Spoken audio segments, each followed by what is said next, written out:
তোমার তো সেদিনই ফিরে আসার কথা ছিল। রাস্তায় অবরোধ চলছিল, তাই একদিন বেশি সময় লাগলো। সেই সবটাই বুঝলাম পুপুল, তুমি তো একে বাড়ি ছেড়ে দিতে গেছিলে, কিন্তু এই মেয়েটা তোমার সাথে ফিরলো কেন? আমি তো আগেই বলেছিলাম দাদা, এই মেয়ে ঘাট থেকে নামবে না, আঠার মতো লেগে থাকবে। তোমরা তো সবই জানতে না কি? শাহানাদি যদি বুনো ওল হয় তাহলে বাঘা তেঁতুলও তো হয়, তাই না? দিদিভাই তোমায় কিন্তু এবার রুখে দাঁড়াতে হবে। অনেক হয়েছে, আর নয়। খুব যে বড় বড় কথা কইছো। হ্যাঁ, সবেরই তো একটা নিয়ম কেন আছে নাকি? বিয়ে যখন হয়েই গেছে তাহলে তো তার একটা হক আছে। বাড়ি পাট্টে দেবো বলে বাড়ি পাট্টে দেওয়া যায় নাকি? তোমরা কি মনে করেছো গা থেকে এসেছে বলে কি নিয়ম কানুন কিছুই জানে নেকো? এ বাড়িতে নিয়মের যোগান দেওয়ার যে লোকের অভাব নেই সেটা আমার বেশ ভালো করে জানা আছে, কিন্তু একটা কথা জানা নেই যে বাবারও বাবা আছে। জানি বাবার যেমন বাবা থাকে তেমনি বাবার উপরেও কেউ না কেউ থাকে। বাবার উপরে কে থাকে জানিস? সত্য থাকে। সত্যের উপরে কিন্তু কিছু নেই কো। বাবা, ওকে হয়তো ওর বাড়ির লোক রাখতে চায়নি, জানোই তো সব। কাকার বাড়িতে আশ্রিত হয়ে থাকে বেচারা। Come on, Shaji. That is not my responsibility. এটা কাকার কাছে আশ্রিত হয়ে থাকে, that's her problem, that's not my problem. সবার দায়িত্ব তো আমি নিতে পারবো না। এই দেশে এমন অনেক মেয়ে আছে যারা কাকার আশ্রয় পায় না, ফুটপাতে শুয়ে থাকে। সবাইকে কি আমি ছেলের বউ করে এই বাড়িতে আনবো? দূর করে তাড়িয়ে দাও না। এত বাড়তি কথার তো কোনো দরকার নেই। বলছিলাম কি জেঠিমণি, বৌদি ভাই যখন এসেই পড়েছে তখন ওপরে নিয়ে যাই না? এই দাঁড়ানো, বড্ড বরফের মধ্যে কথা বলো তো আজকাল যে। আমি শেষবারের মতো সাবধান করছি কিন্তু। ঠিক হয়েছে, যেমন আমার কথা শোনে না, দিনে দিনে একেবারে বাপের ধারা পাচ্ছে। হ্যালো মা, তুই হেতা কেন আসতে গেলি বল দেখিনি? হ্যাঁ, তুই তো জানতি হেটা এলে মানে বসুন্ধরা ফাঁক হয়ে যাবে। এবার তুমি আমাকে একটা কথা বোঝাও তো পুপুল, তুমি এই বোঝাটাকে ঘাড়ে করে এখানে আনতে গেলে কেন? এ কি দাদা, তুমি ওকে এই প্রশ্নটা কেন করছো? আরে বাবা, এই মেয়েটা আরো বাড়ির লোকজন পুপুলকে বাধ্য করেছে, আর পুপুল একা ছিল, কি করতো বলো? ও বাধ্য হয়েছে মেয়েটাকে নিয়ে আসতে। আমি এই জন্যই বলেছিলাম আমাদের কারো যাওয়াটা খুব দরকার ছিল, কোনো রকম ট্যাপও করতে পারতো না কেউ। এই মেয়ে, তুমি বাংলা বোঝো না বাংলা? এ বাড়িতে তোমার থাকা হবে না বাংলা। পুপুল, তোমার কোনো ভয় নেই, আমি আজই কেস করবো ওর কাকার নামে। আর সেই কেসে ওর মা কাকি সকলকে জড়িয়ে দেব। মিথ্যে কথা বলে নিজেদের মেয়েকে গছানো একদম বার করে দেব। ভালো কথা হলো না, চলে যেতে বললাম, কোথায় চলে যাবে তা নয়। লড়াই যখন করতে নেমেছো, লড়াই কাকে বলে এবার জানবে।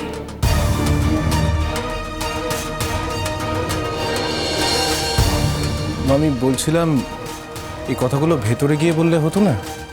একেবারে দরজার মুখে দাঁড়িয়ে কথাগুলো বলছো। যখন তখন যে কেউ আসতে পারে, কেউ শুনলে আমাদের বাড়ির কি সম্মান থাকবে বলো? তুমি এর মধ্যে একদম কথা বলতে এসো না অত্রি। এই মেয়েকে বাড়িতে ঢুকতে দিলে একেবারে পেয়ে বসবে। আরে বাবা, কথায় বলে না, খেতে পেলেই শুতে চাই। এটা হচ্ছে ঠিক সেরকম। আমি এদেরকে হাড়ে হাড়ে চিনি। এদেরকে একবার বাড়িতে অ্যালাউ করলে না, এরা জাস্ট বেরোবে না এখান থেকে, এখানেই থেকে যাবে। ও ননদিনী, তুমি তোমার দিনগুলো ভুলে গেছো? হ্যাঁ, তোমার শ্বশুর ঘরে তোমাকে তুলে দিয়ে আসার জন্য তোমার এই দাদা তো তোমার শ্বশুর বাড়ির লোকের কম হাতে পায়ে ধরে নেকো। সেই সব দিনগুলো ভুলে গেছো না? অতি বাপ আমাকে মাফ করে দিস।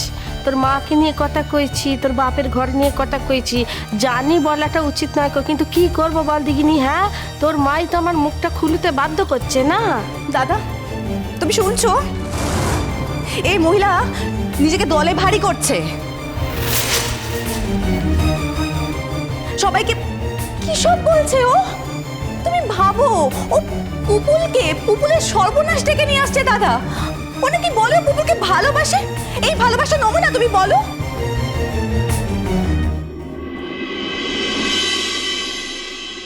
সব ভালোবাসা সবাই বুঝতে পারে না পিসিমণি, সবটা সবার জন্য নয়।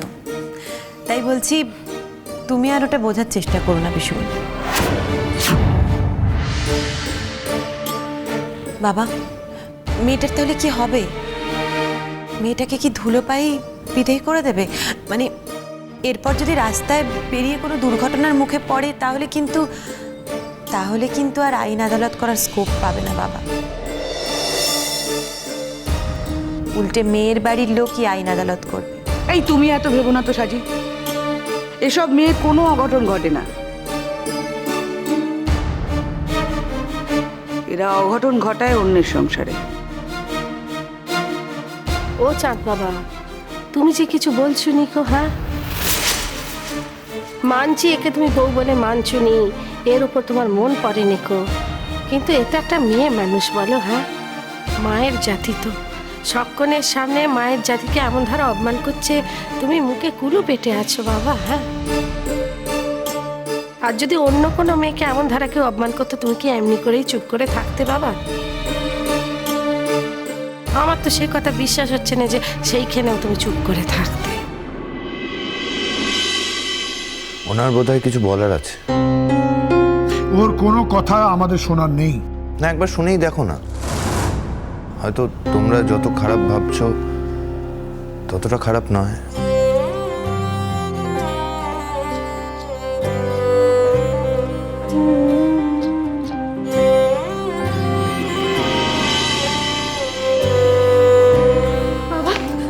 বাবা আমাকে একটু আশ্রয় দিন, বাবা আমাকে আশ্রয় দিন।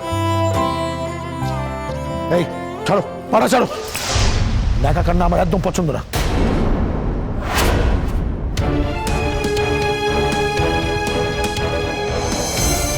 বাবা বাবা আপনাদের বাড়িতে তো কত লোকজন, আরো যদি একটা আমার মতন কাজের লোক রাখেন তাহলে কি ক্ষতি হবে বলুন? আমার না সত্যি কোথাও যাবার জায়গা নেই। আমার যদি কোনো যাবার জায়গা থাকতো আপনাদের বিব্রত করতাম না বাবা। শুধু থাকার জায়গার জন্য তোমার আমাদের বাড়িটা দরকার। একটা বার যদি বলতে আমি সমুদ্র স্ত্রী আর সেই অধিকারে আমি এই বাড়িতে থাকতে চাই, তাহলে আমি আর কাউকে কোনো অপমান করতে দিতাম না তোমার।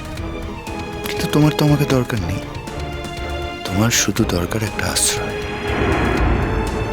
দেবজিৎ ওর কোনো কথায় ভুলো না। এইভাবে ছুঁয়ে ঢুকে ফাল হয়ে বেরোবে কিন্তু, আমি বলে দিচ্ছি। এই সবাই তুই না কিলো? হ্যাঁ তুই ঘরের বুকে যে তাইড়ে দিচ্ছিস, পরকালের ভয় করে না? শাহানা প্লিজ ওকে বলে দাও, ও যদি আমাদের বাড়ির ব্যাপারে আর মাথা গলায় আমি কিন্তু ঘাড় ধাক্কা দিয়ে সরিয়ে দেবো। লজ্জা আছে নাকি? কেউ চাক বা না চাক, সবাই মুখের সামনে এসে দাঁড়িয়ে পড়ে। পিসিমণি, খারাপ কথা বলার একটা সীমা থাকে। তুমি ভুলে যাচ্ছ তুমি কথাগুলো বলছো তোমার গুরুজন সম্পর্কে। কিছু মনে করো না মা, এ বাড়িটা তো মামুনির। মামুনি এ বাড়ির যে কোনো জায়গায় দাঁড়াতে পারে, এ বাড়ির যেখানে সেখানে ঘুরে বেড়ানোর অধিকার মামুনির আছে। আমাদের কি সেই অধিকারটা আছে? অত্রি চিৎকার করো না মা।